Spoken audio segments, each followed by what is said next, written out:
30 mars 2026, bonjour à toutes et à tous. Voici les principaux faits marquants de l'actualité internationale.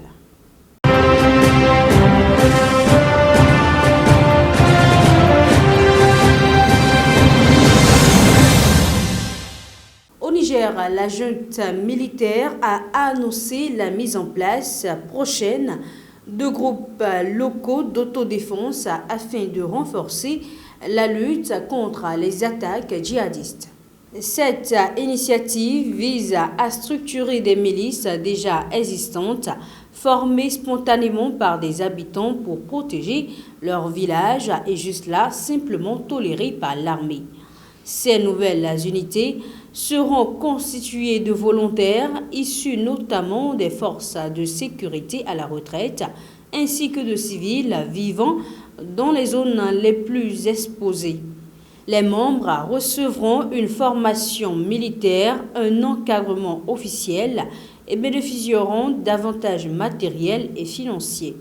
Leur rôle portera sur la collecte de renseignements, la sensibilisation des populations et la défense de leur localité.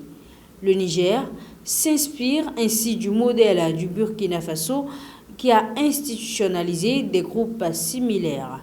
Cette décision intervient dans un contexte sécuritaire préoccupant marqué par des attaques meurtrières récentes et une dégradation générale de la situation, y compris dans la capitale. Dans un tout autre registre, direction le Nigeria, l'État de Lagos a décidé de souscrire une assurance paramétrique afin de protéger environ 4 millions d'habitants contre les risques d'inondation liés au changement climatique et à l'érosion côtière. Dans cette mégapole de plus de 20 millions d'habitants particulièrement exposés, cette couverture pourra atteindre 7,5 millions de dollars. Contrairement aux assurances classiques, ce dispositif permet un déclenchement rapide des indemnisations grâce à des données satellites sans attendre à l'évaluation des dégâts. Les fonds seront versés dès qu'un seuil critique de montée des eaux est atteint, facilitant ainsi une réaction immédiate des populations touchées. L'aide servira à financer les secours, rétablir les services essentiels et permettre aux victimes de subvenir à leurs besoins urgents. Soutenu par des partenaires internationaux, ce mécanisme vise surtout à limiter les conséquences en chaîne des inondations. Toutefois, il s'inscrit dans une stratégie plus globale d'adaptation face aux effets croissants du changement climatique. Poursuivons en Centrafrique où le président Faustin Archange Touadéra a officiellement entamé son 3e mandat ce 30 mars à l'issue d'une cérémonie d'investiture organisée à Bangui et inaugure symboliquement la 7e République issue de la Constitution de 2023. À l'approche de l'événement, les autorités ont multiplié les efforts pour moderniser la capitale, mettant en avant des travaux d'embellissement et de réhabilitation afin de projeter une image de renouveau. Présentée par ses soutiens comme un moment fort de la souveraineté nationale, la cérémonie suscite toutefois des critiques de l'opposition qui dénoncent un culte de la personnalité.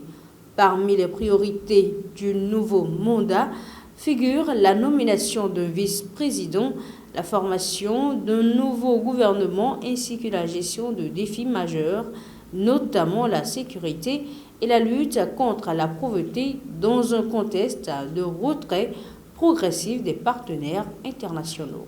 Sur le plan sanitaire, la Chine propose son expertise à l'Afrique dans la lutte contre le paludisme qu'elle a éradiqué en 2021. En 2024, l'Afrique concentrait encore 95% des cas mondiaux et près de 579 000 décès selon l'Organisation mondiale de la santé. Le modèle chinois repose sur une détection rapide des cas, un suivi rigoureux et des interventions ciblées dans les zones infectées. Déjà expérimentée dans certains pays comme la Tanzanie, cette approche a permis de réduire significativement la prévalence dans des zones pilotes. Parallèlement, la Chine fournit des outils accessibles comme des tests rapides, les traitements et les moustiquaires, tout en encourageant leur production locale pour limiter la dépendance extérieure. La coopération inclut aussi la formation de professionnels de santé et des échanges scientifiques. Cependant, malgré les résultats prometteurs, le principal défi reste de transformer ces initiatives en politique durable avec des financements stables et une appropriation par les pays africains. Et enfin, en France, la dissolution de l'Institut national de la consommation a été officiellement actée par un décret publié au journal officiel ce dimanche 29 mars 2026. Cette décision, prévue dans la loi de finances 2026, lance la liquidation de l'établissement et organise la recherche d'un repreneur pour son magazine emblématique 60 millions de consommateurs. Un liquidateur a été nommé pour une durée de 9 mois afin d'assurer la continuité du journal, le temps de trouver un acquéreur avec un délai initial de 3 mois prolongeable. En cas d'échec, l'activité pourrait être arrêtée. Cette situation suscite de vives inquiétudes, notamment pour les 60 salariés concernés dont le sort n'est pas précisé.